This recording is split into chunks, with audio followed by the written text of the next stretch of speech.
Feliz sábado, Nova Semente. Ei, a casa tá cheia, que bonito ver a igreja assim. Um feliz sábado para você que nos acompanha aí de casa também, que você tenha um sábado cheio da companhia de Deus aí com você. Eu vou fazer um pedido para você, a igreja tá cheia, tem bastante gente lá fora para entrar. Se tiver alguém com lugar disponível do lado, puder levantar a mão para os diáconos encontrarem, tem um lugar aqui na frente, o pessoal vai posicionando ali, tem mais ali. Muito obrigado, gente, muito obrigado mesmo. E eu queria refletir com você sobre a diferença que existe entre duas emoções ou dois sentimentos, que é a felicidade e a alegria. A felicidade, ela está associada a coisas externas, né? Então é uma coisa que dá certo no trabalho, é um passeio, uma viagem em família, a gente se sente feliz, né? E muitas vezes tem um pico muito grande dessa emoção, a gente se sente muito bem, mas ela é passageira. Enquanto que a alegria é um sentimento de bem-estar constante e que não depende dessas situações exteriores. Pelo contrário, pode ser que você esteja passando por uma situação difícil na vida e ainda assim se sinta alegre.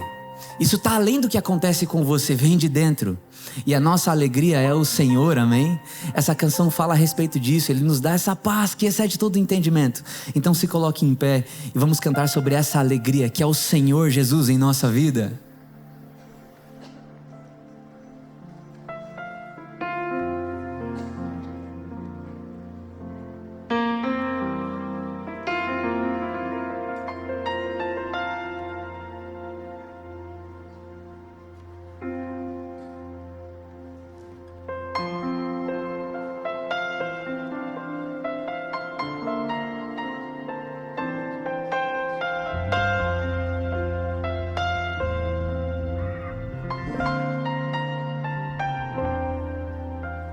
Grande é o Senhor e muito digno de louvor.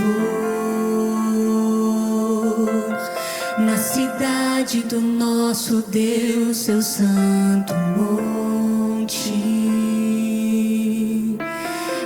Alegria de toda a terra.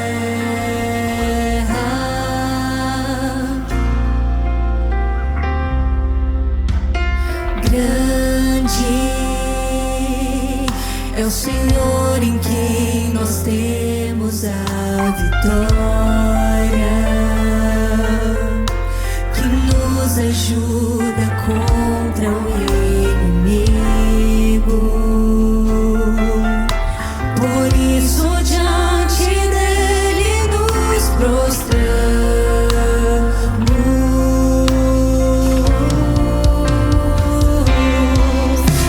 Queremos o teu nome engrandecer e agradecer-te por tua obra em nossa vida. Confiamos em teu infinito amor. Pois só tu és o Deus eterno sobre toda a terra e céus. Então declara pra Ele, queremos o teu nome. Queremos o teu nome engrandecer e agradecer-te por tua obra em nossa vida. Confiamos em teu infinito amor. Pois só tu és o Deus eterno sobre toda a terra. Pois só tu és o Deus eterno sobre toda a terra. Pois só tu és o Deus eterno sobre toda a terra.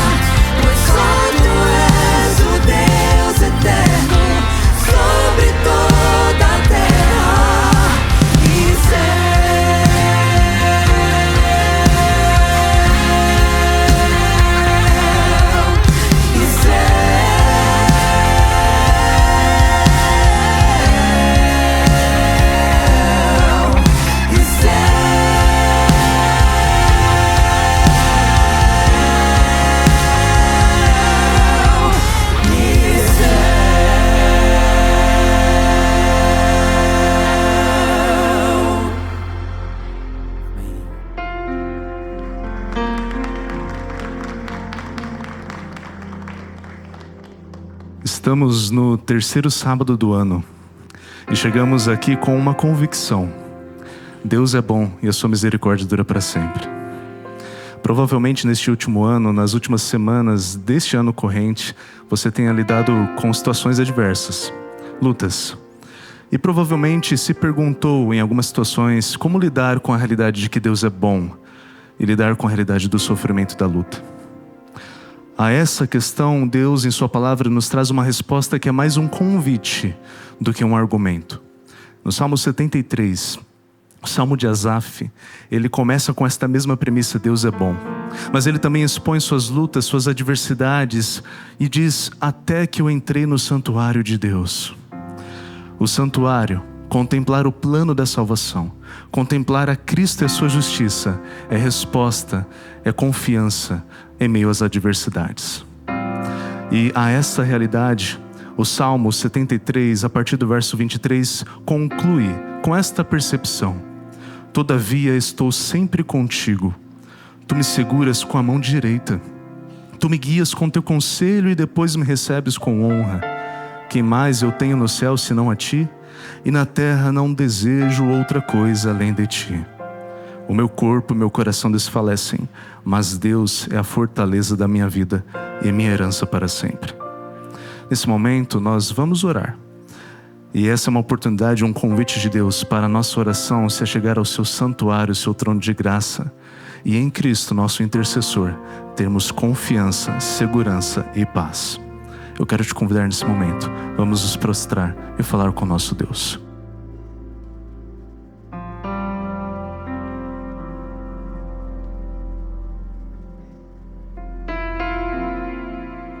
Bondoso Deus, nós te louvamos aqui neste sábado e te adoramos, porque o Senhor é bom e a tua misericórdia dura para todo sempre.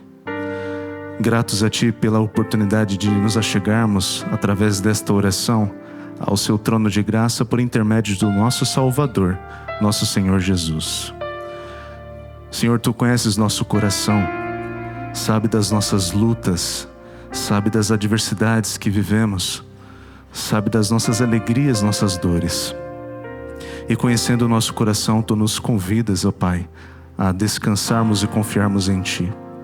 Porque tão importante quanto o caminho que caminhamos é com quem caminhamos. E aqui estamos entregando nossas lutas a ti, Senhor, e pedindo que o Senhor nos dê mais uma vez a alegria, a confiança da tua salvação. Para lembrarmos de que o Senhor nos segura com a tua mão direita, e de que nossa vida está em tuas mãos, de que cremos em um Deus que, apesar das circunstâncias, está acima dessas circunstâncias. Pai querido, nós oramos a ti por questões familiares, questões de relacionamentos, questões de saúde, questões emocionais. Tu sabes, Senhor, mas oramos sabendo que o Senhor nos ouve e age conforme a tua sabedoria e tua justiça. Dai-nos, mais uma vez pedimos, a tua paz, a alegria da tua salvação e nos sustenta. Nós oramos no nome do nosso Salvador Jesus. Amém, Senhor. Queremos o teu nome engrandecer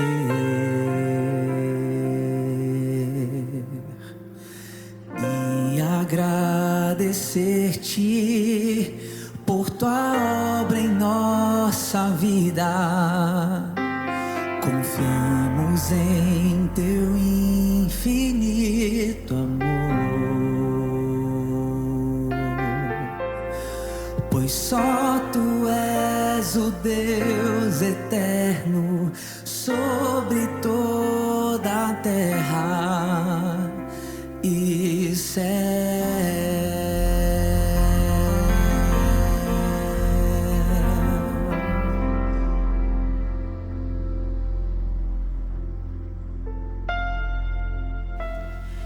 Em Marcos 10, nós encontramos o seguinte relato. Jesus estava saindo para viajar e um jovem veio, se ajoelhou diante dele e falou: bom mestre, o que eu preciso fazer para herdar a vida eterna? Ao que Jesus respondeu: você conhece os mandamentos? não roube, não adultere, não diga falso testemunho contra o seu próximo, honre seus pais. E o jovem disse: desde criança eu tenho feito tudo isso, mestre. Ao que Jesus respondeu, olhando para ele com muito amor, dizendo: mas tem uma coisa que falta para você fazer. Vai e vende tudo que você tem, pega o dinheiro, dá aos pobres, e aí você vai encontrar riquezas no céu. Depois vem e me segue. Ouvindo isso, diz a Bíblia, o jovem fechou a cara e saiu muito triste, porque era muito rico. Quando Jesus olhou para aquele moço, ele não viu só o que ele possuía ou as regras que ele seguia. Ele viu ali um coração ainda preso, ainda rígido, ainda endurecido por prioridades erradas, que se negava a sofrer uma transformação. E o que Jesus fez ali não foi uma exigência financeira. Foi um convite espiritual que não foi e ainda não é sobre as regras que você segue, mas sobre você se deixar tocar. Você abrir mão daquilo que te endurece para que Jesus possa moldar você de novo. Queridos amigos, seguir a Cristo às vezes necessita que sejamos quebrados em cacos, moídos como um barro seco. Não para nos humilharmos, diminuirmos, ficarmos mais pobres, não para perdermos valor, mas para perdermos uma forma antiga e assumirmos uma nova, totalmente refeita, totalmente moldada pelas mãos de Cristo. E quando nos deixamos transformar assim, a nossa vida, nossas ações de humanidade, de fé, deixam de ser baseadas em obrigações. Nosso olhar, nosso trato com o outro deixa de ser fruto de convenções sociais, obrigações familiares ou mesmo um protocolo de caridade, mas passa a ser a resposta natural de um coração moldado por Jesus, que aprendeu a amar aos outros como Ele amou e que aprendeu a olhar para os outros como filhos de um mesmo Pai, herdeiros de um mesmo reino. Aquele jovem, ele foi embora triste porque ele se recusou a largar o que segurava com tanta força. E Jesus nos convida hoje a soltarmos o controle, seguirmos seu exemplo e nos deixarmos usar por Ele. Os diáconos vão passar as salvas. Você que está aqui, você que está em casa também pode fazer a devolução do seu dízimo ou da sua oferta através da chave Pix que está exibida.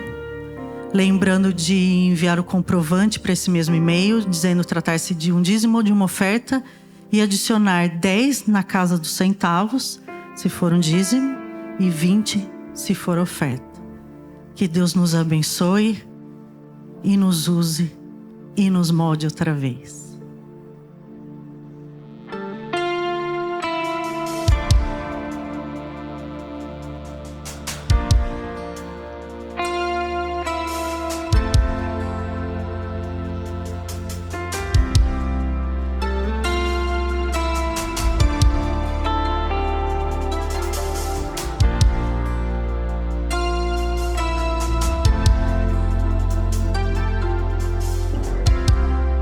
Em tuas mãos eu sou pó, nenhum valor,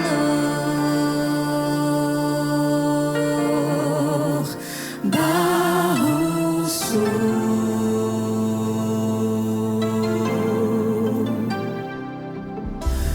Quem sou eu pra questionar tuas mãos a me moldar?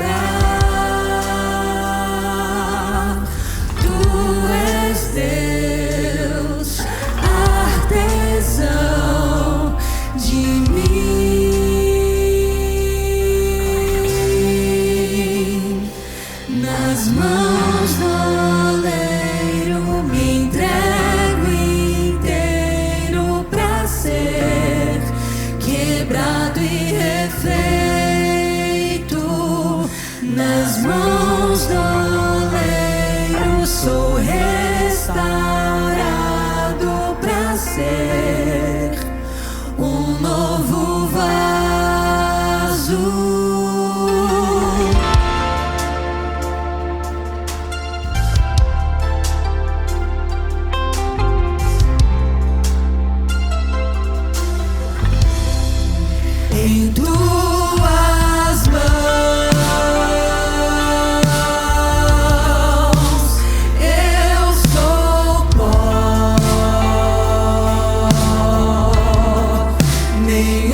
nas mãos do oleiro sou restaurado pra ser um novo vaso.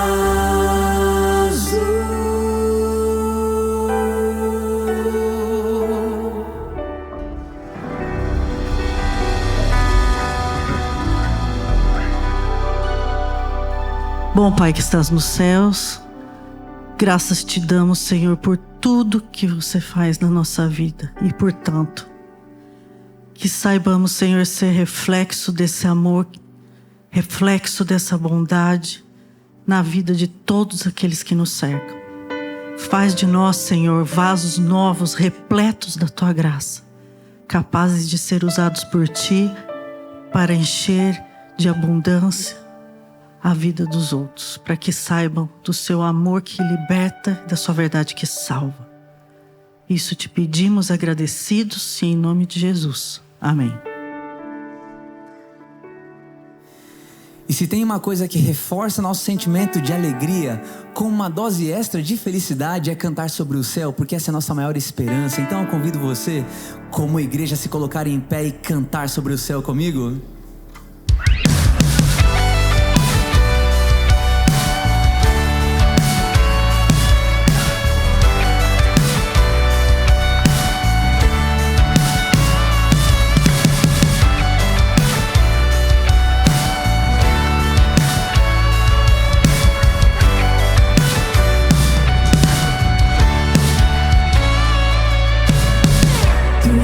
A minha luz, a minha salvação, e a Ti me renderei. Se ao Teu lado estou, seguro em Tuas mãos, eu nada temerei.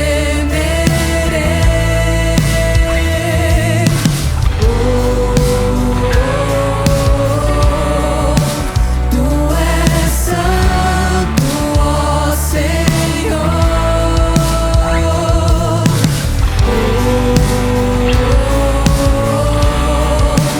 Tu és digno de louvor. E agora eu quero ouvir você, novamente. Aleluia! Em frente irei, pois eu sei que vivo estás. Amém!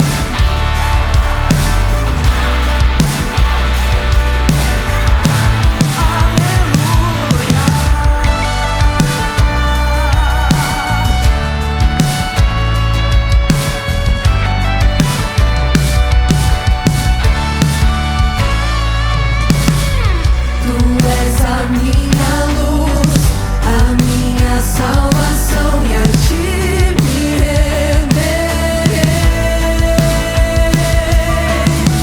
Se ao Teu lado estou, seguro em Tuas mãos, eu nada temerei.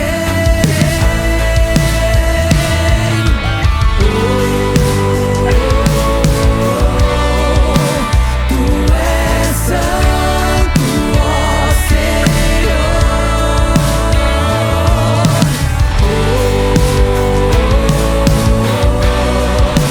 Tu és digno de louvor. Só em Ti confiarei, eu nada temerei. Em frente eu irei, pois eu sei que vivo estás, e um dia voltarás do céu pra nos buscar, pra sempre reinarás. Aleluia.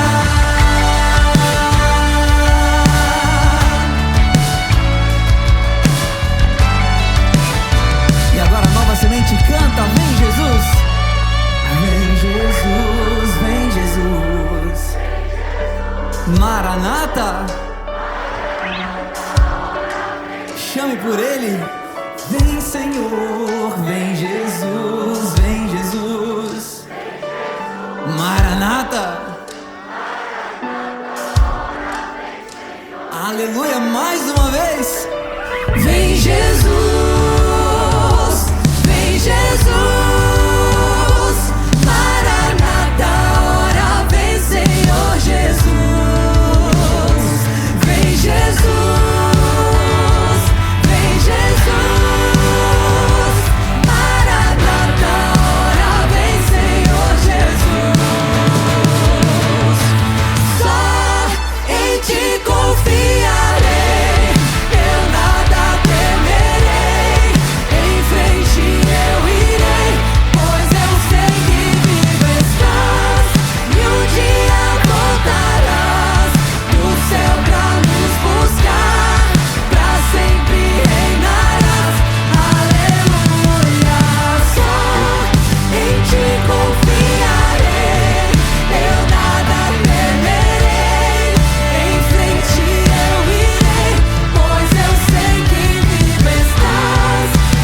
significado de rendição é uma coisa que me intriga muito. Porque vai além de você se render à vontade de alguém. É você desistir de lutar mesmo. E a gente é teimoso nesse assunto, porque nós temos a tendência a querer resolver as questões com a força do nosso braço. E essa canção é um convite a você de olhar para o céu e dizer: Senhor, eu me rendo ao Senhor, eu me rendo à sua vontade. Eu aceito que o que o Senhor quer e sabe é melhor do que o que eu sei e quero. E eu decido me curvar à sua vontade, deixar de lutar. Não desistir de ser melhor, não, mas querer ser melhor nele, através da força dele, pela vontade dele. E eu peço que você cante essa música com toda a força do seu coração, lutando contra o seu orgulho aí, que você se renda à vontade do Pai.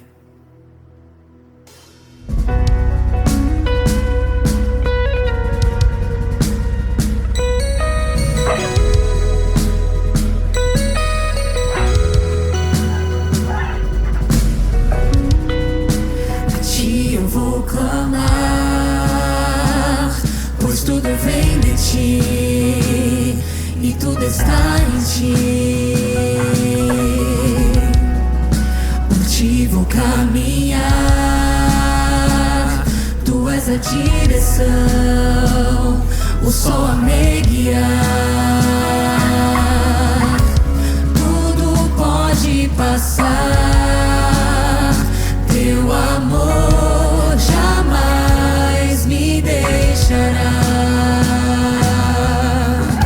Sempre há de existir novo amanhã preparado pra mim. Você tá cantando tão bonito, eu quero escutar você. Eu me rendo. Ele é tudo que a gente precisa.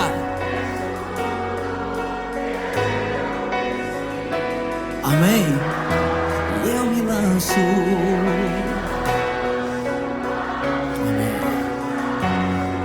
Onde encontro meu refúgio.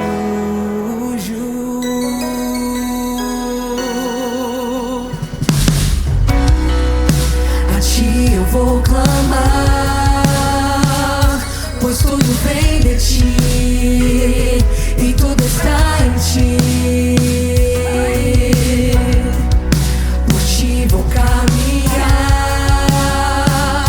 tu és a direção, o sol a me guiar.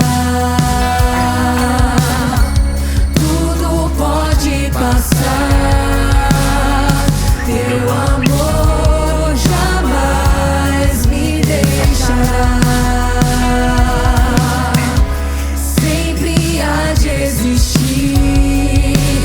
Novo amanhã preparado pra mim, preparado pra mim.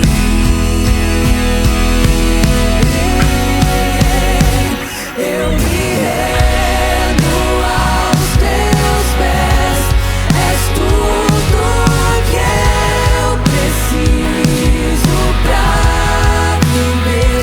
Eu me lanço aos teus braços, onde encontro meu refúgio.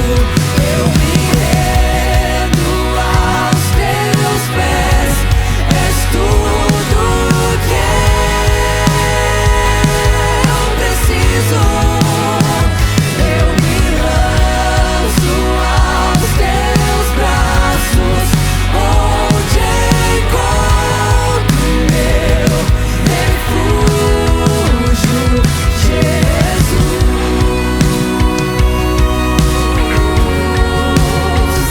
Eis-me aqui,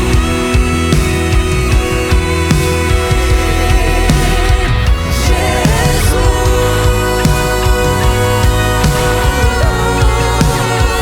Eis-me aqui.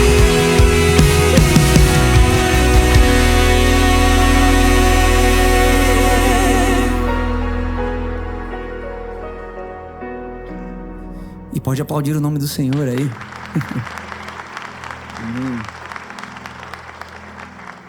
Se tem uma oração que Ele atende prontamente é essa. Quando você olha para o céu e diz: Jesus, eis-me aqui. Ele vai até você. Medo. Esse é um sentimento partilhado por todos que estão aqui. Alguns sentem mais, outros menos, né? Mas é uma insegurança do amanhã, do que vai acontecer nessa semana, de qual vai ser o resultado do exame que você está esperando, se você vai conseguir alcançar o objetivo que você tem ou não. A gente tem medo, e às vezes até paralisa pelo medo.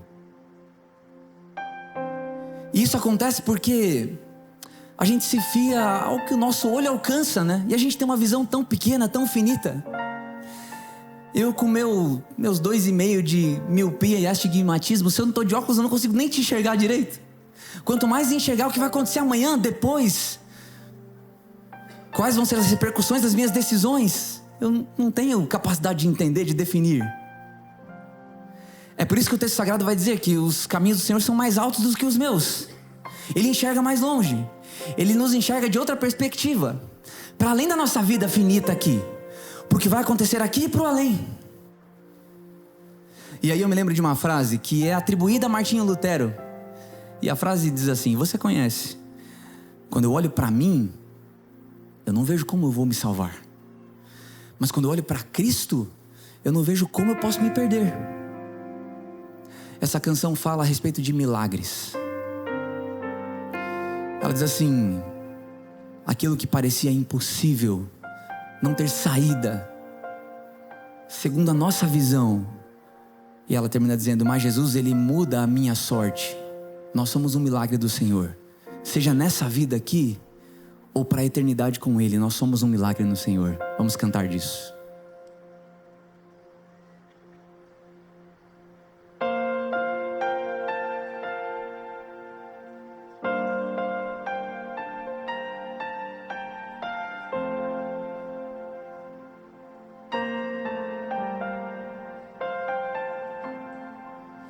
Nunca houve noite que pudesse impedir o nascer do sol e a esperança.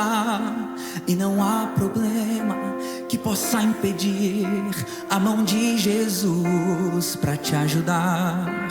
Nunca houve noite que pudesse impedir o nascer do sol e a esperança. E não há problema que possa impedir a mão de Jesus para te ajudar. Haverá um milagre dentro de mim. Vem descendo um rio pra me dar a vida. E este rio que emana lá da cruz, ao lado de Jesus. Haverá um milagre dentro de mim. Vem descendo um rio pra me dar a vida. E este rio que emana lá da cruz, ao lado de Jesus. Aquilo que parecia impossível, aquilo que parecia não ter saída, aquilo que parecia ser minha morte, mas Jesus mudou minha sorte. Sou um milagre e estou aqui. Aleluia!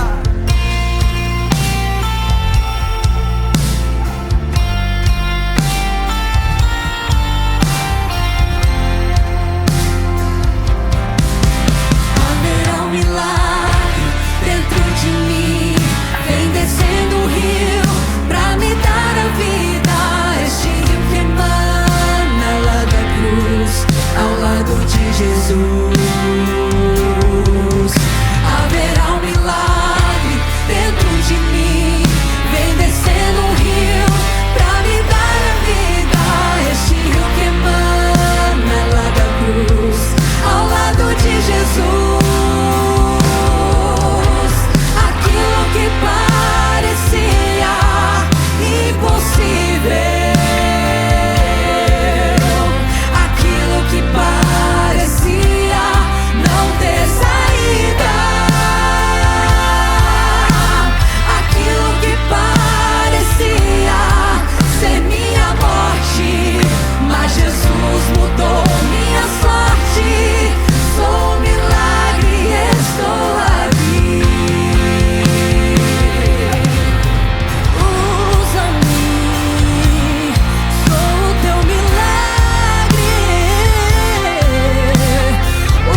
aquilo que não tinha saída. Não ter saída,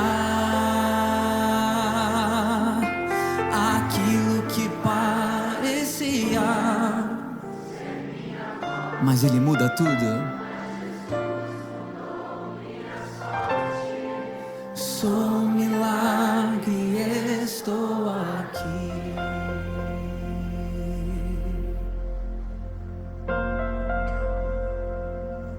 Santo Deus e Pai, nós agradecemos ao Senhor, Pai, porque Tu és um Deus de milagre. Como acabamos de cantar, nós queremos agradecer ao Senhor nesse dia, pelo privilégio, pela oportunidade de estarmos aqui para Te adorar, para Te buscar. Deus e Pai, somente o Senhor sabe e conhece como cada um de nós aqui chegou nessa manhã. Só o Senhor tem esse poder. E diante disso nós suplicamos a Ti, bom Deus e Pai, que o Senhor visite a cada um de nós, de modo especial e particular. Que o Senhor traga, bom Deus e Pai, de modo personalizado, a resposta, a cura, a restauração, o recomeço, conforme cada um de nós aqui precisa. Por favor, Pai, tem misericórdia de nós. Mais uma vez clamamos pela iluminação do Teu Espírito, para que ao abrirmos a Tua palavra, ela possa falar ao nosso coração, nos trazendo esperança e perseverança, para que continuemos caminhando nesse mundo até a Sua volta. Oramos e agradecemos em nome de Jesus, o nosso Senhor e Salvador. Amém. Sejam todos bem-vindos à Nova Semente. Essa aqui é uma comunidade da Igreja Adventista do Sétimo Dia, que existe com o propósito de que a cada encontro que aqui nós temos, todos juntos, tenhamos uma experiência real e transformadora com o nosso Deus. Muito feliz pela sua presença. Enquanto estava ali atrás, eu ouvi o Léo logo no início pedindo para que, se houvesse algum lugar reservado, dentro da possibilidade, que nós disponibilizássemos esse local, porque tínhamos muitas pessoas ali fora. E nós louvamos a Deus e agradecemos a Deus por sua presença aqui. Cláudia, você está por aqui hoje? Cláudia, Mato Grosso do Sul. Cláudia, seja bem-vinda. E ao estender esse cumprimento, eu faço de modo extensivo e representativo para todos vocês que nos visitam, sejam aqui de São Paulo, sejam de outros estados. Vocês são muito bem-vindos e nós esperamos e desejamos que essa não seja a sua primeira estada conosco aqui, mas que vocês possam estar outras vezes. A Cláudia participou conosco da classe Começos, a classe online que temos às quintas-feiras, e apenas aproveitando, a classe Começo será retomada no mês de fevereiro, dia 19 de fevereiro. Iniciaremos a nova turma online no sábado 21 de fevereiro, presencial, aqui às 15h30, e fica aí então o recadinho. Logo mais começaremos a fazer a divulgação nas nossas redes sociais, no nosso Instagram, para que aqueles que querem estudar a Bíblia, se preparar, quem sabe, para o batismo também, possam participar. Obrigado pela presença, Cláudia. Um outro recadinho, hoje nós retomamos o nosso Sementinha, então, logo após o momento da nossa adoração aqui no culto, continuaremos a adoração no Conviva, aqui, e no segundo andar, o piso onde nós temos a classe para os nossos infantis até os adolescentes. Então, hoje estamos retomando o Sementinha e também as nossas reuniões do Conviva aqui em grupo. Esses são os nossos recados hoje. Vamos então à palavra de Deus. Como eu gosto sempre de dizer, Romanos 10:17 nos diz que a fé vem pelo ouvir e o ouvir da palavra de Deus. Nós estamos finalizando hoje a nossa série, a série Recomeços. E hoje então nós vamos ter o nosso último estudo, a nossa última mensagem sobre essa série. Eu gostaria de te perguntar, como tem sido o seu início de ano? O pastor Israel disse aqui no momento da oração intercessora, nosso terceiro sábado desse ano. Como tem sido o seu início de ano? Muitas mudanças? Não, nenhuma mudança. Como tem sido o seu início de ano? Você recomeçou em alguma área da sua vida? Você mudou alguma coisa? O intuito dessa série foi nos possibilitar refletir e pensar um pouquinho sobre isso, sobre a oportunidade, a necessidade que temos de recomeçar. No primeiro tema falamos sobre tempo de esperança. E entendemos que Deus, Ele proporciona para mim e para você essa esperança. Lamentações 3, de 19 a 24. Esse foi o texto base. E ali Jeremias, no versículo 24, diz que Deus é a nossa porção, Ele é a nossa esperança. No segundo tema, falamos sobre recomeços, tempo de abandonar. Hebreus 12, de 1 a 3, foi o texto base. E ali o texto nos aconselha a permanecermos caminhando, olhando firmemente para o autor e consumador da nossa fé, que é Jesus Cristo. Ali o texto diz que você não deve olhar e se basear na vida de um pastor, na vida de um líder, na vida de um parente. Embora nós possamos e devamos ter essas pessoas ou pessoas como referenciais, o texto bíblico diz que o nosso foco deve estar em Cristo. E se permanecermos olhando para Cristo, consequentemente, em um momento ou outro da minha e da sua vida, se permitirmos de fato e de verdade que o Evangelho e a palavra de Deus nos alcance, Ele fará com que eu e você abandonemos e deixemos de lado algumas coisas que nos atrapalham na nossa maratona, na nossa corrida, na nossa caminhada rumo aos céus. No terceiro tema, estudamos sobre recomeços, tempo de obedecer, no sábado passado. E nos baseamos na história de 3 grandes nomes da Bíblia: Abraão, Josué e Daniel. Abraão, Gênesis capítulo 12, Josué capítulo 1, versículo 8 em diante, e também ali no livro do profeta Daniel, o Apocalipse do Antigo Testamento, Daniel capítulo 1, verso 8. E vimos pela graça de Deus em sua palavra a necessidade de obediência. E como a obediência impactou não só a vida desses homens, mas das pessoas que viviam ao redor dele. E queridos, nós precisamos entender que obediência na Bíblia nada tem que ver com legalismo, como muitos pensam. Afinal, o próprio Cristo disse em São João 14,15, João registrou as palavras de Jesus: se me amais, guardareis os meus mandamentos. Portanto, de acordo com a Bíblia, obediência tem que ver com amor, não tem que ver com legalismo. E esses homens obedeceram a Deus. Recomeçar à luz da Bíblia não é apenas eu e você tentarmos mudar o nosso presente, mas é perseverarmos, confiando no futuro que Deus tem prometido para mim e para você. Mas será que o futuro que nós temos colocado pelo mundo diante de nós, ele é tão animador assim? É por isso que nós vamos nos voltar para a Bíblia e entender qual é o futuro que Deus nos oferece. Recomeçar com Deus é viver o presente com esperança, confiando que o futuro está seguro nas mãos de Deus, e não nas mãos dos homens, mas nas mãos de Deus. E hoje, pela graça de Deus, nós vamos refletir sobre esse tema, recomeços, tempo de perseverar.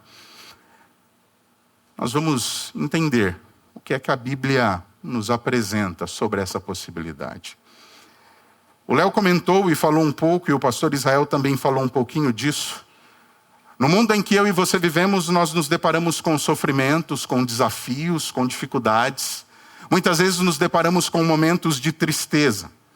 Mas se nós tivermos esperança, a perspectiva de dias melhores, nós vamos conseguir viver nesse mundo com propósito e alegria. Você já ouviu falar com certeza em um homem chamado Franklin Roosevelt? Ele foi um dos presidentes dos Estados Unidos. E ele governou aquela nação entre 1933 até 1945.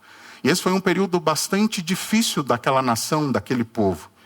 E houve um momento na vida de Roosevelt que ele foi acometido pela poliomielite. E Roosevelt não conseguia sequer caminhar sem a ajuda de uma pessoa, sem ser amparado e carregado por uma pessoa. Mas o interessante é que mesmo em um cenário tão difícil como esse, ele dizia: sempre nos apegamos à esperança, à crença, à convicção de que há uma vida melhor, um mundo melhor além do horizonte.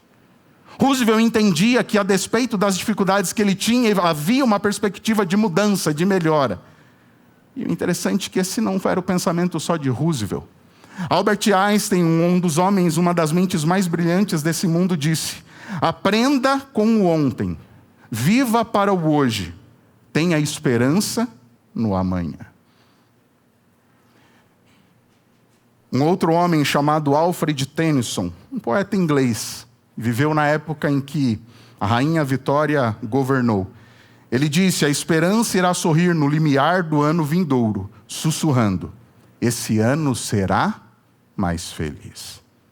Mas permita-me compartilhar uma pergunta com você. Será que no início desse ano de 2026, nós podemos crer e acreditar de fato e de verdade que um ano melhor me espera e te espera? Será que nós podemos acreditar nisso? Ontem à noite eu comecei a ver algumas imagens no Instagram de alguns jornais, noticiários, e eu vi, por exemplo, 2 carros sendo engolidos por um córrego aqui na nossa cidade, zona sul de São Paulo. E pelo que eu entendi, 2 pessoas pelo menos perderam a sua vida e me parece que havia uma pessoa desaparecida. A iminência de uma nova guerra ou não no Oriente Médio, a guerra que acontece entre Ucrânia e Rússia há mais de 3 anos e parece que isso é normalizado. Nós parece que não nos espantamos quando a guerra eclodiu, quando ela surgiu. Será que o mundo realmente apresenta para mim e para você uma perspectiva de um amanhã melhor? Se nós olharmos para o nosso cenário sociopolítico, socioeconômico, única e exclusivamente, queridos, me perdoe, a minha perspectiva é de que não há esperança de melhoria, pelo contrário, é só de piora. Mas quando eu e você nos voltamos para a palavra de Deus, a Bíblia apresenta para mim e para você uma nova perspectiva, a esperança cristã, que diz que a minha e a sua vida não está confinado a esse momento presente, mas que Deus nos promete algo melhor. Naturalmente, você deve se lembrar do que Paulo disse na Bíblia Sagrada. Lá na primeira carta dele aos Coríntios, capítulo 15, verso 19, ele diz: olha, se a nossa esperança em Cristo se limita apenas a essa vida, nós somos as pessoas mais infelizes do mundo. Em outras palavras, queridos, o que Paulo estava nos dizendo é que o Evangelho não foi feito para caber apenas dentro do agora, dentro do aqui e o agora, da nossa perspectiva, mas o Evangelho, a promessa de Deus, ela traz uma perspectiva que vai além. E é interessante que Jesus Cristo, enquanto viveu nessa terra, contrariando a lógica do mundo, Jesus disse algo que apresenta essa mesma perspectiva, só que com palavras diferentes. Mateus registrou as palavras de Cristo em Mateus 26:16, onde Cristo disse: pois do que adianta, Anderson, o homem ganhar o mundo inteiro e perder a sua vida? Anderson, de que adianta você conquistar e alcançar todos os seus objetivos nesse mundo? E por mais sólidos e concretos que eles sejam, eles são efêmeros e passageiros. Tudo isso um dia acaba. De que adianta você realizar tudo aqui e perder a vida eterna? Pedro, no capítulo 2, versículo 11 da sua primeira carta, ele diz, queridos, de modo bastante claro e objetivo, que somos peregrinos e forasteiros nesse mundo. Portanto, estamos aqui apenas o quê? De passagem. O local da nossa habitação não é aqui. Nós vivemos nesse mundo, mas não pertencemos a ele definitivamente. A nossa identidade não deve ser moldada pelo nosso endereço atual, mas pelo destino final, que é o céu. E a grande pergunta é: como a minha e a sua identidade tem sido forjada? Convido você, abra a sua Bíblia por gentileza. Carta aos Hebreus, capítulo 13.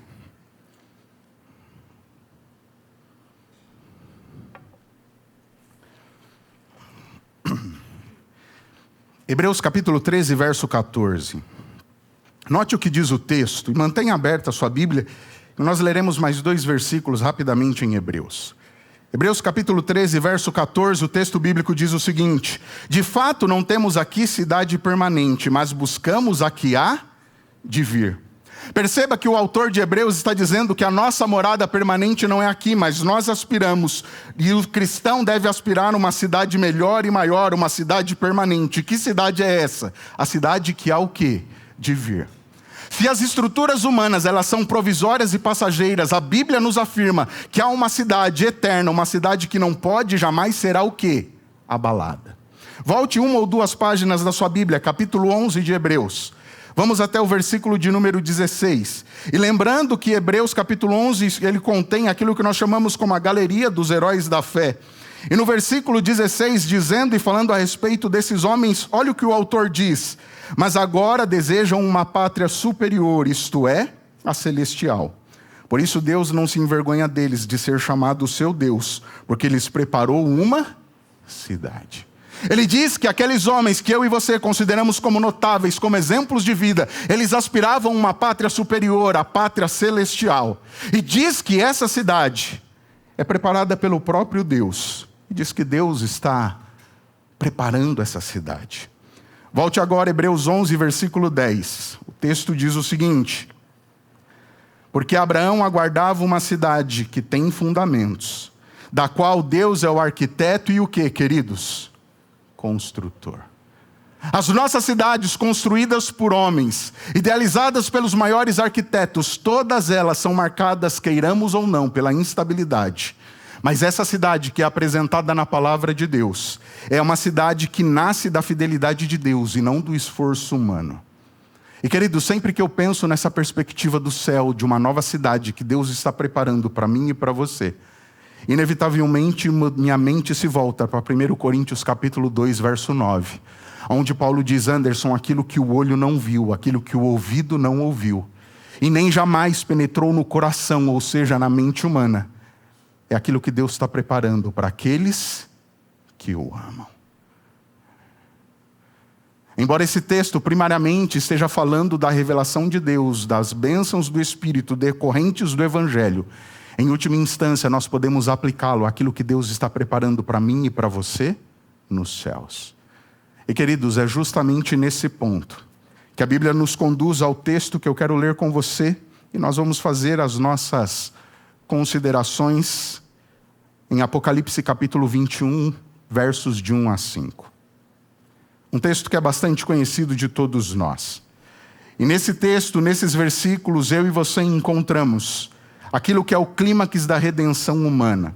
Esse texto não fala de escapismo, mas ele apresenta para nós onde é que eu e você precisamos colocar a nossa esperança, crendo nessa promessa de Deus, que tornará realidade a grande promessa da volta de Jesus Cristo. Apocalipse capítulo 21. Quero ler com vocês do verso 1 ao verso 5. O texto bíblico nos diz: e vi novo céu e nova terra, pois o primeiro céu e a primeira terra passaram, e o mar já não existe. Vi também a cidade santa, a nova Jerusalém, que descia do céu da parte de Deus, preparada como uma noiva enfeitada para o seu noivo. Então ouvi uma grande voz forte que vinha do trono e dizia: eis o tabernáculo de Deus com os seres humanos. Eles serão povos de Deus, e Deus mesmo estará com eles, e será o Deus deles. E lhes enxugará dos olhos toda lágrima. E já não existirá mais morte, já não haverá luto, nem pranto, nem dor, porque as primeiras coisas passaram. E aquele que estava sentado no trono disse: eis que faço novas todas as coisas. E acrescentou: escreva, porque estas palavras são fiéis e verdadeiras. Queridos, que texto. Um texto que é conhecido de todos nós. O livro do Apocalipse, logo no seu início, declara para nós que Apocalipse é a revelação de Jesus Cristo, a revelação da parte de Jesus ou a respeito de Jesus. E quando nos voltamos a esse livro, nós vemos que existe uma mensagem, e toda a mensagem desse livro é destinada a 7 igrejas, que representam a história ao longo do tempo, desde o primeiro século até o momento final da volta de Cristo. E a mensagem apresentada toda do livro de Apocalipse é destinada a essas igrejas e destinadas a todos os cristãos ao longo do tempo. E elas apresentam para nós não só uma perspectiva histórica, mas também uma perspectiva escatológica, ou seja, as coisas que acontecerão no tempo do fim. Na Bíblia, embora eu e você tenhamos apenas 4 evangelhos, Mateus, Marcos, Lucas e João, nós podemos encarar naturalmente e entender que Apocalipse é como se fora o 5º evangelho. Porque se os 4 primeiros evangelhos, Mateus, Marcos, Lucas e João, apresentam a perspectiva, a concretização, a realização do ministério de Cristo aqui na terra, Apocalipse apresenta para mim e para você o que Cristo faz por mim e por você no céu, hoje. Ele apresenta apenas uma outra perspectiva, mas continua nos dizendo e nos falando a respeito do ministério de Cristo. Os versos 1 e 2 diz: vi novo céu e nova terra. E João diz, porque a primeira terra e o mar já passaram. No verso 2 ele reafirma: vi também a cidade santa, a nova Jerusalém. Ela descia do céu da parte de Deus, preparada como uma noiva enfeitada para o noivo. João aqui nos diz que o primeiro céu e a primeira terra passaram e então surge algo novo. No entanto, esse novo aqui tem uma perspectiva diferente daquilo que eu e você imaginamos. Porque no nosso entendimento, suponhamos que eu diga: olha, esse violão aqui, ele já não tem mais utilidade, ele já está estragado, quebrado, ele não tem, mesmo que mande para o concerto, não tem mais utilidade. Eu preciso de um violão novo. Na perspectiva que João está nos dizendo, a palavra novo vem da expressão grega kainos. Ele não usa a expressão neos, que tem que ver com novo na perspectiva de novidade de tempo, algo que surge, algo que é criado novo. O kainos tem que ver com algo totalmente diferente, algo que é renovado, restaurado, algo que é transformado. Quando João diz: vi um novo céu e uma nova terra, ele está dizendo que esse algo novo não está desconectado do que existiu antes, mas é algo que foi redimido, recriado por Deus. Eu gosto muito da citação do Comentário Bíblico Adventista, volume 7, página 988, que diz o seguinte: o novo céu e a nova terra são, portanto, uma recriação, uma formação do novo com base em elementos já existentes. E sabe, querido, essa promessa que é apresentada por João no Apocalipse, escrito provavelmente entre o ano 95 e 100 da nossa era, ela não é nova. João apenas estava replicando o que os autores do Antigo Testamento diziam, como por exemplo Isaías no capítulo 65, 17, onde ele diz: eu vou criar novos céus e nova terra, um local em que habita a justiça. Ele reforça isso em Isaías 66, 22 e outros textos do Novo Testamento. A palavra de Deus traz isso à nossa memória.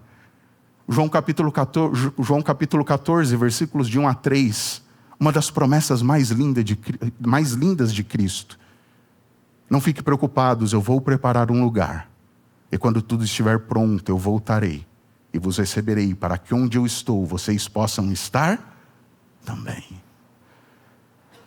Paulo, quando escreve aos Romanos, capítulo 8, versículo 19, diz que a terra está em grande expectativa, aguardando o momento em que Cristo vai voltar, porque no versículo 22 ele vai dizer que a natureza, que esse mundo hoje geme em aflição, aguardando que Cristo volte, coloque fim ao mal e ao pecado e restaure tudo isso. Pedro, da mesma forma, na sua segunda carta, capítulo 3, verso 13, ele diz: nós aguardamos novos céus onde habita a justiça. Todos esses autores do Novo Testamento escreveram ecoando o que estava escrito no Antigo Testamento.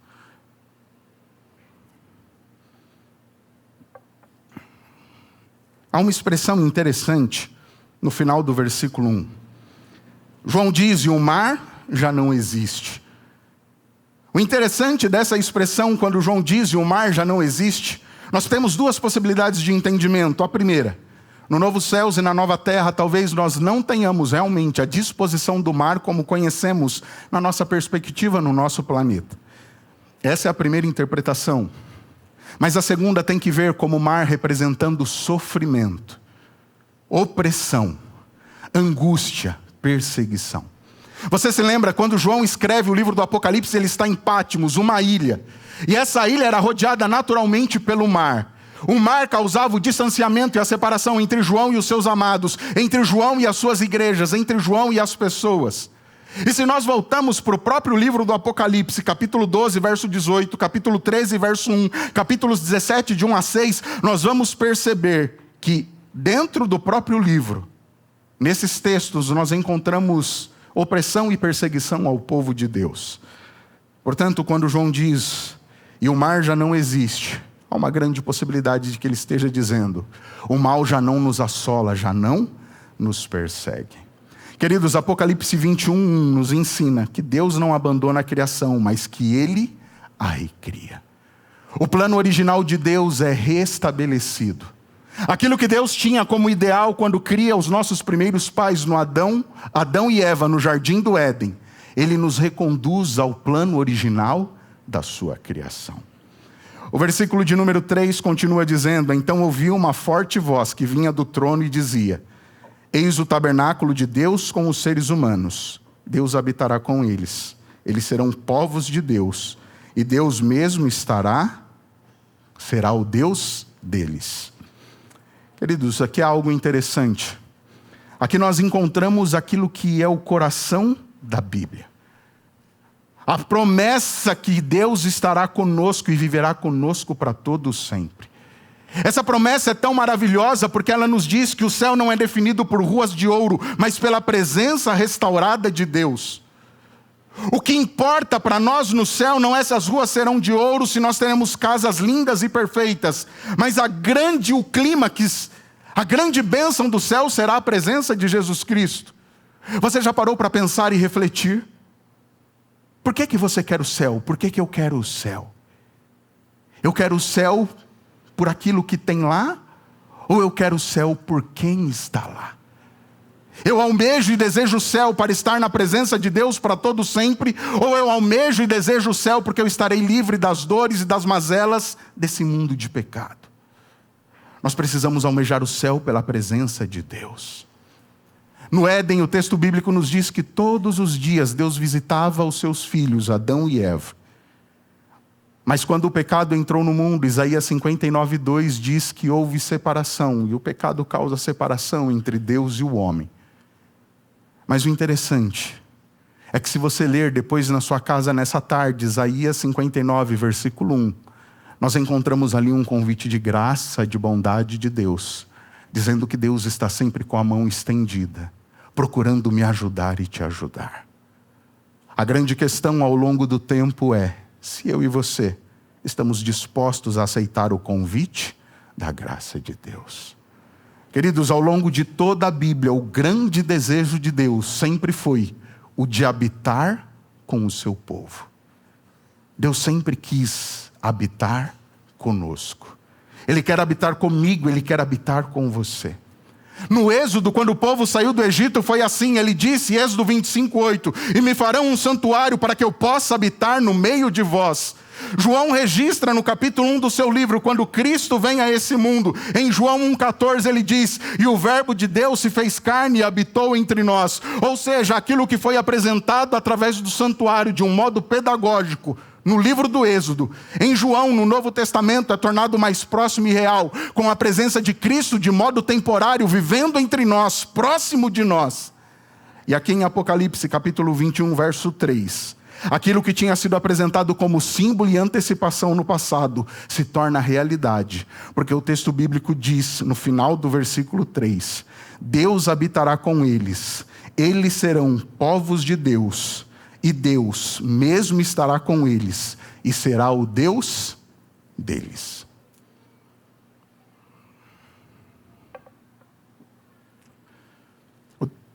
O texto aqui nos diz e nos apresenta que Deus agora Ele não apenas visita, mas que Ele permanece ao nosso lado.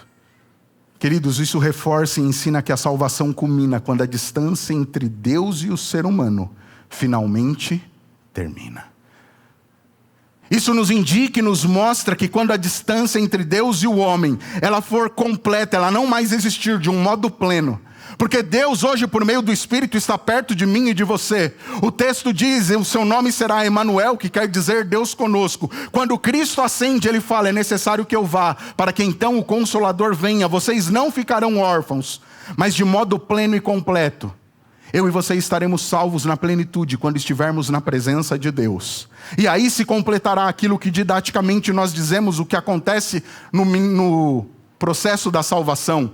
Fomos justificados, santificados, redimidos e glorificados, estando na presença de Deus e vivendo na presença dEle para sempre. O versículo de número 4, na minha humilde opinião, contém uma das maiores promessas e mais lindas da Bíblia. Porque nesse versículo nós encontramos o final do sofrimento. E o texto bíblico diz, e lhes enxugará dos olhos toda lágrima, e já não existirá mais morte. Já não haverá luto, nem pranto e nem dor, porque as primeiras coisas passaram. Você já chorou na sua vida? E daqui da frente eu pude ver o sorriso de canto de boca de alguns, Como que dizendo: pastor, mas que pergunta boba. Você chorou essa semana? Você chorou essa noite? O que tem te feito chorar nesse mundo? O que já te fez chorar?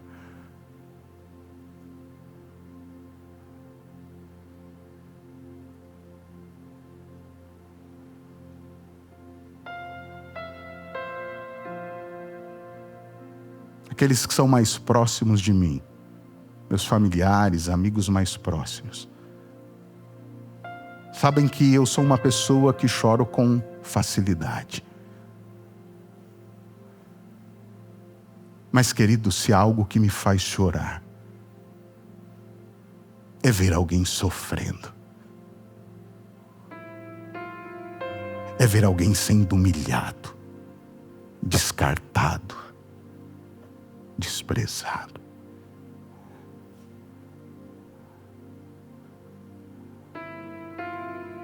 E infelizmente, quando eu e você nos deparamos com um noticiário, com um jornal, inevitavelmente, nós nos deparamos com cenas, com situações, que muitas vezes trazem lágrimas aos nossos olhos.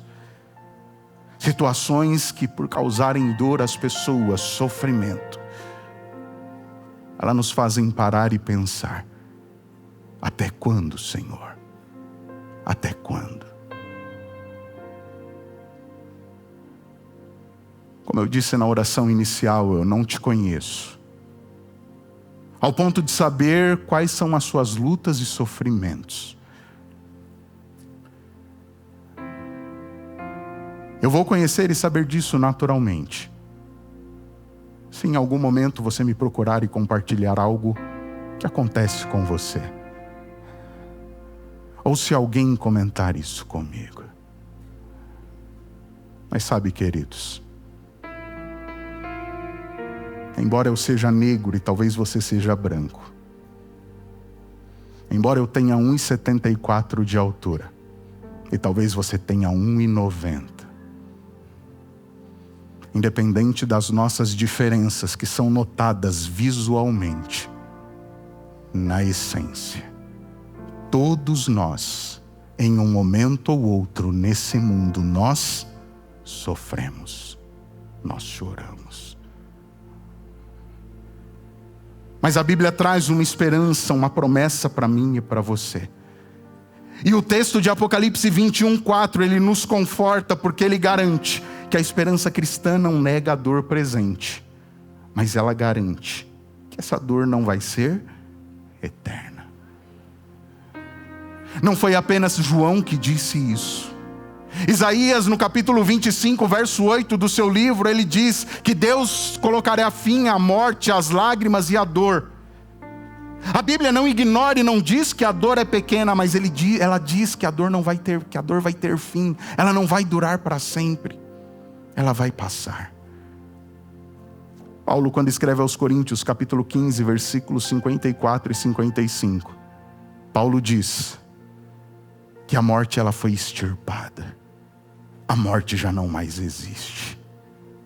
Ele diz que aqueles que morreram vão receber um corpo novo, incorruptível.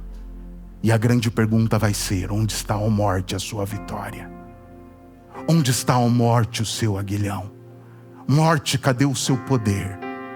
Você foi destruída pelo poder de Deus. Queridos, o mesmo Deus que permitiu que Jesus chorasse diante do túmulo de Lázaro, é o mesmo Deus que promete que vai eliminar a causa definitiva do choro. Apocalipse 21:4 mostra para mim e para você que Deus elimina as causas da lágrima e que a presença de Cristo é sinônimo de libertação. Libertação da dor, libertação das lágrimas, libertação da morte e de qualquer outra provação que a vida possa nos trazer. Será que eu e você desejamos e ansiamos desfrutar dessa libertação?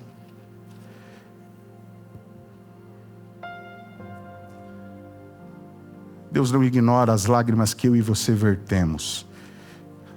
De modo algum. Ele a contempla. E o Salmo 56:8 diz que ele recolhe essas lágrimas e ele coloca em um odre.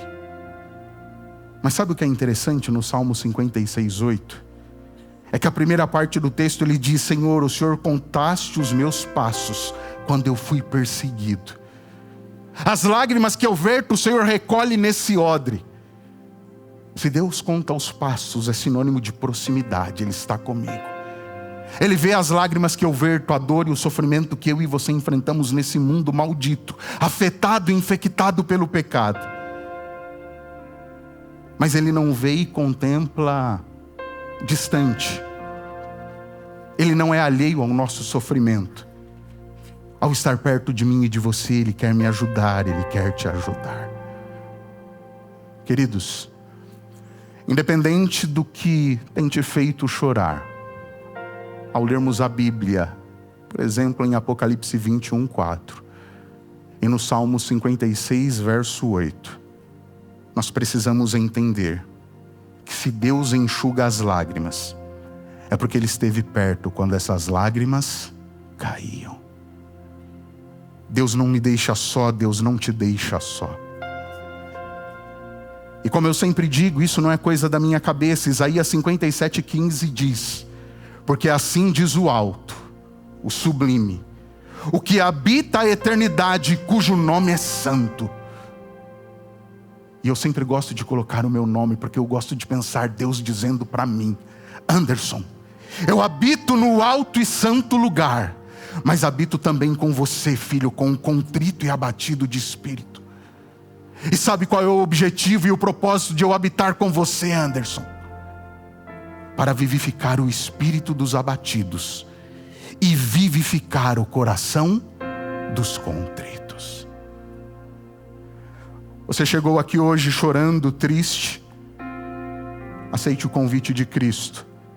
Ele quer habitar com você e restaurar a sua vida. No versículo 5 nós encerramos, o texto diz: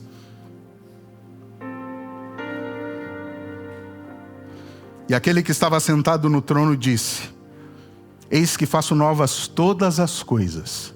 E acrescentou: escreva, porque estas palavras são fiéis e verdadeiras. O versículo 5 nos diz que a voz vem daquele que está sentado no trono.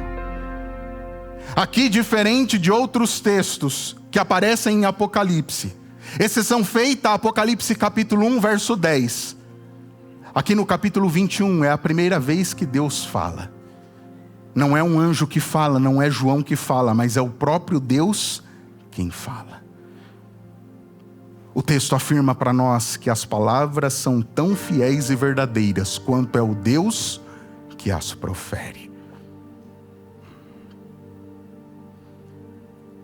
Deus está dizendo: ei, filho, eu estou fazendo novas todas as coisas.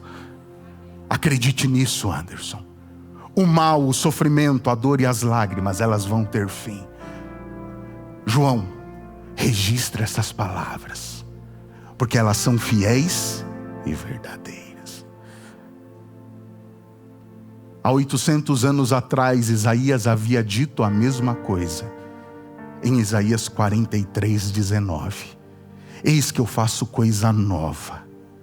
Porventura vocês não podem perceber, não podem entender isso.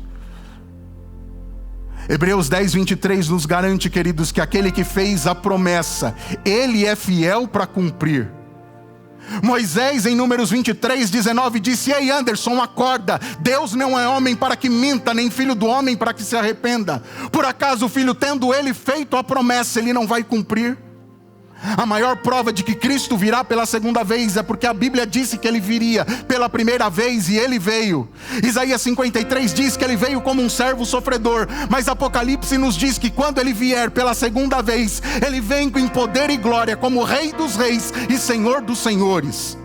Ele vem para me buscar e para te buscar. Eu não sei quais são os seus planos, quais são os seus propósitos, mas o grande plano que Deus quer que eu e você tenhamos é que nós habitemos na presença dEle para todo sempre. Apocalipse versos de 21 a 5 nos ensinam que o novo de Deus não é substituição, mas é restauração. Deus quer restaurar não somente esse planeta, mas hoje Ele quer restaurar, transformar a minha e a sua vida, para que nós possamos viver nesse local restaurado na presença dEle. A Bíblia nos convida, queridos, a entender a confiabilidade, a importância da mensagem. É por isso que Deus diz: escreve, porque essas palavras são fiéis e verdadeiras. Deus não fará novas coisas, mas Ele fará novas todas as coisas. Será que eu e você estamos almejando por essa promessa? Desfrutar dessa promessa? Permita-me perguntar mais uma vez. Será que na sua lista de metas e objetivos para esse ano, eu e você colocamos lá, mesmo que não seja como primeiro item, me preparar para habitar e viver na Nova Jerusalém? Será que esse é um dos itens da nossa lista? Ou será que quando pensamos na nossa lista, ela se restringe a este mundo, a essa vida?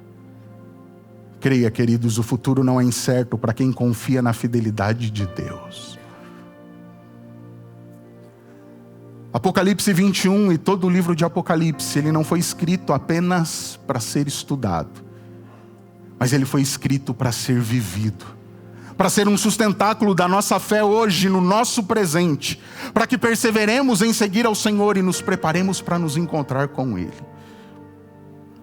A esperança do novo céu e da nova terra, ela jamais nos alienará do mundo, mas ela nos ensina a viver nesse mundo com justiça, com esperança, com fidelidade e também com perseverança, aguardando a volta do nosso Rei.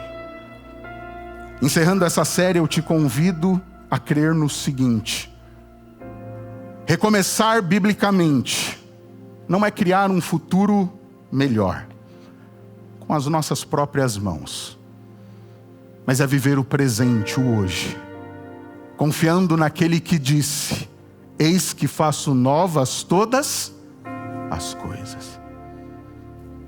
E me permita encerrar a mensagem de hoje com um texto que eu acho um dos mais lindos e belos, que fazem menção à volta de Cristo. Livro O Grande Conflito, páginas 559 e 560. O grande conflito terminou. Pecado e pecadores não mais existem. O universo inteiro está purificado. Uma única pulsação de harmonia e felicidade vibra por toda a vasta criação. Daquele que tudo criou emanam vida, luz e alegria por todos os domínios do espaço infinito. Desde o minúsculo átomo até o maior dos mundos, todas as coisas, animadas e inanimadas, em sua serena beleza e perfeita alegria, declaram que Deus é amor.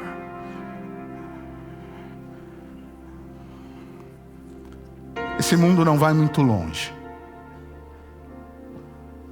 A profecia bíblica diz isso para nós. A natureza está gritando e anunciando que Jesus está voltando. A grande pergunta é: eu e você vamos perseverar em seguir ao Senhor e nos preparar para esse encontro? A promessa bíblica é que Cristo vem. Ele vem me buscar. Pastor, quando vai ser? Eu não sei a data, nem o dia, nem a hora. Jesus disse que só o Pai sabe disso. Mas o convite de Deus para mim e para você é que nos preparemos para que nós possamos encontrá-lo e desfrutar da presença dele, não temporariamente, mas por toda a eternidade.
eu quero ir com Ele morar. Quanto tempo será que vai demorar? Oh meu Jesus, como eu quero te abraçar.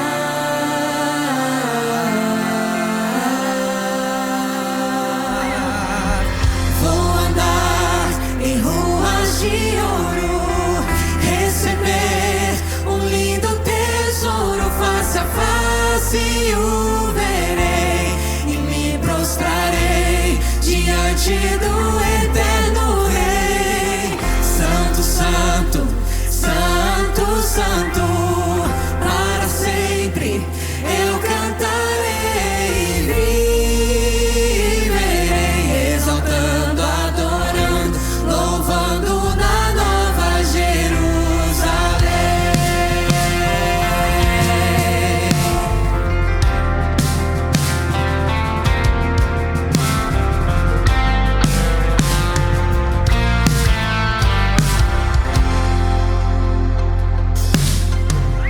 Ele vem me buscar. Eu quero ir com Ele morar. Quanto tempo será que vai demorar? Oh meu Jesus, como eu quero te abraçar, te abraçar.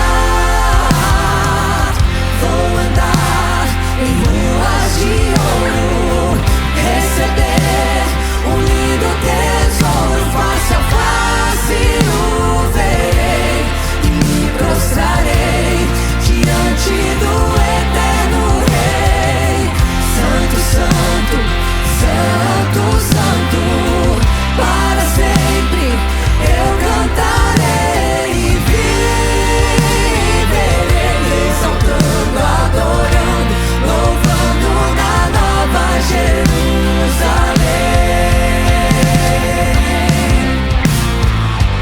Vou andar em ruas de ouro, receber um lindo tesouro. Face a face o verei e me prostrarei diante do eterno Rei. Santo, santo, santo, santo, para sempre eu cantarei e viverei, exaltando, adorando, louvando na Nova Jerusalém.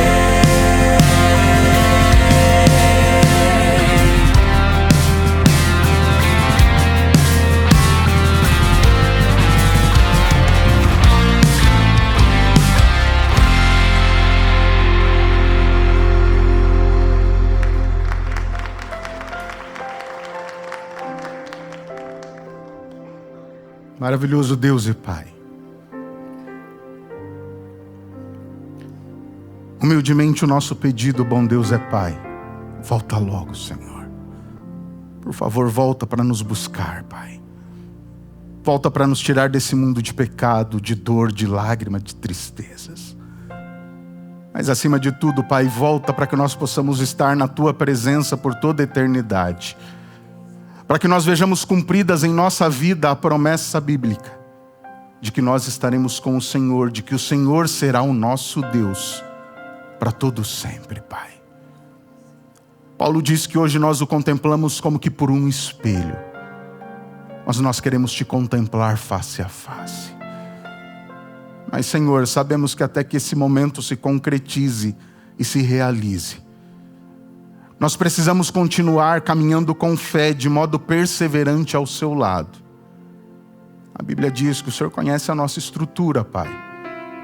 O Senhor sabe que somos pó, somos limitados, mas a promessa bíblica é de que se nós nos achegarmos ao Senhor cada vez mais, o Senhor vai se achegar a nós, nos transformar, nos fortalecer.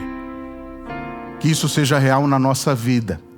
e que continuemos caminhando ao seu lado. E que dentro em breve todos nós possamos olhar para os céus e dizer: eis o nosso Deus a quem tanto aguardávamos. E que nós, como teu povo, possamos ouvir da tua boca, Pai: bem está, servo bom e fiel. Vinde e possuí o reino que está preparado para vocês. Nós clamamos e pedimos isso, em nome do nosso Senhor e Salvador, em nome daquele que em breve vem, Cristo Jesus. Amém, Senhor. Essa é a nova semente, uma experiência real e transformadora com Deus. Nós desejamos que você possa ter um excelente restante de sábado, uma semana feliz e abençoada na presença de Deus.